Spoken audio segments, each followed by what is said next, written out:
Donald Trump's occupation of Los Angeles is producing some of the results he's been hoping for since his first term in office.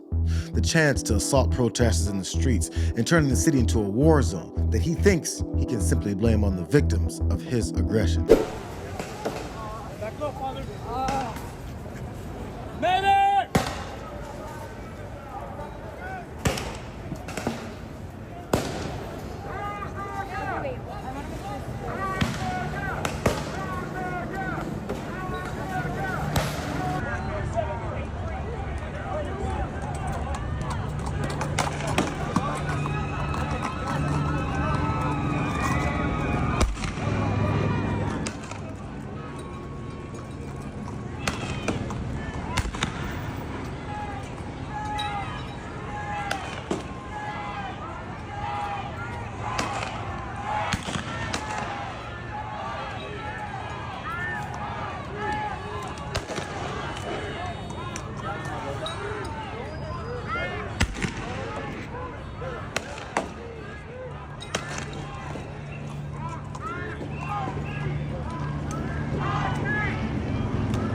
So the chaos started over the weekend when ICE agents were finally confronted by residents of the city that decided to defend it since their elected leaders were, nowhere to be found.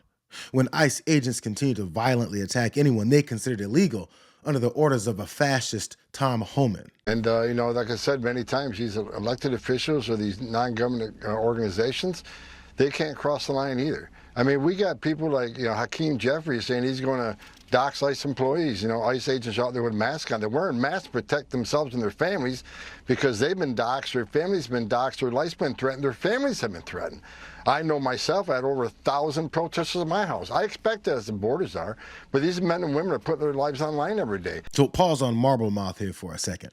Their extreme superiority complex has them on TV whining about ICE agents being threatened when their entire job is to ambush and violently arrest undocumented and documented citizens, putting their lives and their families' lives at risk. He basically followed it up by painting the people he's attacking as a bunch of criminals.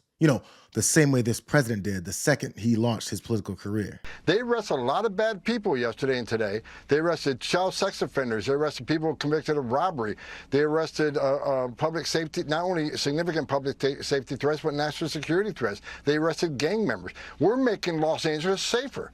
And Mayor Bass ought to be thanking us for making her city safer. And the term migrant, as Joe Concha rightfully said earlier, they're illegal aliens. There are illegal aliens in this country, and we welcome. We're the most giving country in the world. But these are illegal aliens who committed a crime by crossing this border illegally, then yet committed another crime. Again, yesterday's about a criminal investigation into money laundering, tax evasion, and some of the funds going to cartels in Mexico and Colombia that fund their operations of sending narcotics to this country, killing American people. This is about enforcing the law, and again, we're not going to apologize for doing it. We're stepping up. She says they're going to mobilize. Well, guess what? We're already ahead of the game. We're already mobilizing. We're going to bring National Guard in tonight. We're going to continue doing our job. We're going to push back on these people, and we're going to force the law. So yes, they're going to keep trying to normalize their every brown person is a rapist rhetoric because these guys captured the energy of the racism and oppression that this country was built on and used it as the catalyst for the MAGA political movement. Homan can prove all of his claims by providing the due process that he doesn't believe in. Because now that MAGA has fully infiltrated the government, Trump is free to say all the authoritarian shit that he was jokingly saying during the campaign. Even if you're not planning to invoke that Insurrection Act, you still plan to send troops? Well, we're going to have troops everywhere. We're not going to let this happen to our country. We're not going to let our country be torn apart like it was under Biden and his auto pen. What's the bar for sending Marines to the bar is what I think it is. I mean, if we see danger to our country and to our citizens, we'll be very, very strong in terms of law and order. It's about law and order. Sending active Marines on the table, sir. Secretary Hexum. We're going to see what we need. We'll send whatever we need to make sure there's law and order. The definite is the military state that he's calling for. And the ambiguity is baked into his flimsy claims that what's called for is based on whatever he wants, with zero details behind it. So if he targets you, law and order somehow means nothing more than what he wants it to mean. Watch this blatant display of authoritarianism and remember all the times that you heard MAGA supporters say that he was just trolling the left when he campaigned on being a dictator like this. Do you think if Democrats continue to side with illegal aliens over law enforcement, that they'll ever be able to win a national election again? I love this guy. I think that is the great. Who are you with? Breitbart News. Great. It's a great group. Breitbart. Great group. I think that you're going to see some very strong law and order.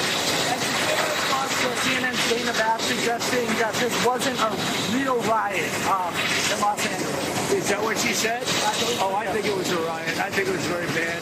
It was covered really as a riot by almost everybody. Do you foresee those protests spreading to other cities, Chicago, New York, for example, in the next few days? Yes, we're going to be watching it very closely. And when they spit at people, you know, they spit. That's their new thing. They spit, and worse, you know what they throw at them, right? And when that happens, I have a little statement. They say, they spit, we hit.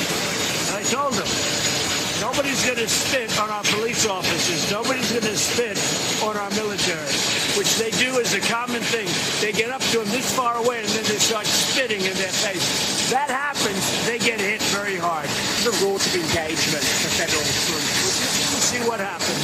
If we think there's a serious insurrection or less than that, we're going to have law and order. Very important. How would you define an insurrection? You have to really just have to look at the site. You have to see what's happening. Last night in Los Angeles, we watched it very closely. There was a lot of violence there. There was a lot of violence, and it could have gotten much worse. And you have an incompetent governor. Just take a look at the train stations that he's building. California officials could face federal charges if they stand in the way of the deportation, something that Holman may have suggested. If they stand in the way of law and order, yeah, they will face charges. No clear rules of engagement. His policy is you spit, we hit, as he pointed out. His idea of an insurrection is if I look at it and think it's happening, or less than that, then there'll be violence. So this, again, coming from the same guy that claimed riots and clashes were happening when none of it was, because he was prepping his people for his long-awaited goal of deploying armed troops. A once great American city, Los Angeles, has been invaded and occupied by illegal aliens and criminals. Now violent, insurrectionist mobs are swarming and attacking our federal agents to try and stop our deportation operations. But these lawless riots only strengthen our resolve. I'm directing Secretary of Homeland Security Kristi Noem, Secretary of Defense Pete Hegseth, and Attorney General Pam Bondi, in coordination with all other relevant departments and agencies, to take all such action necessary to liberate Los Angeles from the migrant invasion and put an end to these migrant riots. Order will be restored, the illegals will be expelled, and Los Angeles will be set free.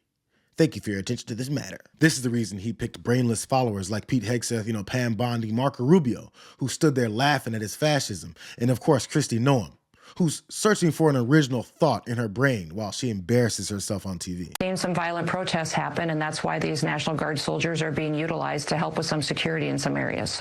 Well, California's governor doesn't want the federalized system here. He says he's got it under control. There's no shortage of law enforcement. Gavin Newsom said he's called in California Highway Patrol.